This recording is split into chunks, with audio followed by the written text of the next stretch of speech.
आइए शुरू करते हैं। मैं आपको 4 विंडो दिखाता हूं। आपको हुमायूं कबीर का असर क्या होता है ना, उसकी झलक आपको दिखाता हूं। आप बड़े ध्यान से इस 4 विंडो को देखिए। अभी जब हुमायूं कबीर बाबरी मस्जिद का शिलान्यास कर रहे थे ना, तो उन्होंने एक बात कही थी कि मुस्लिम वोट बैंक जो है तृणमूल कांग्रेस का, जिसके सहारे ममता बनर्जी की सरकार इतनी हुकूमत चलाती है, वो हम पूरी तरह से फिनिश कर देंगे। हमें तो नहीं लग रहा था, हमें अंदाजा ही नहीं था। सही मायने में कही, मैं मानता हूं कि मैं गलत था उस मामले में। मुझे लग रहा था कि ठीक है, बोला चलेगा, लेकिन जैसे जैसे ये धीरे धीरे आंदोलन का रूप ले रहा है ना, इसका असर दिख रहा है। 3 विंडो में क्या है कहानी, आप समझिए। ममता बनर्जी ने 263 करोड़ रुपए में कल दुर्गा मंदिर का शिलान्यास किया, दुर्गा आंगन का।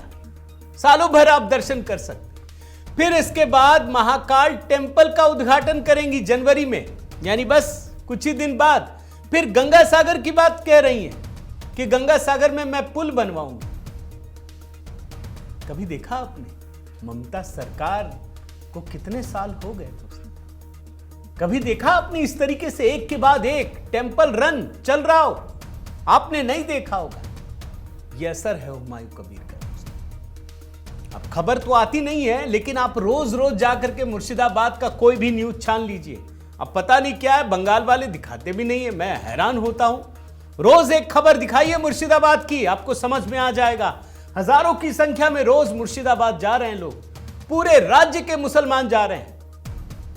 जो ईंट नहीं ले जा सकते ना, वहां ईंटों की बिक्री भी शुरू हो गई। 10 रुपये में एक ईंट खरीदिए और दीजिए, टोकन में दे रहे हैं। जो गरीब मुसलमान भी है ना, वो भी 10-10 ईंटें खरीद के दे रहे हैं, डोनेट कर रहे हैं। सैकड़ों करोड़ रुपए इकट्ठा होने हैं, करोड़ों रुपए इकट्ठा हो चुके हैं।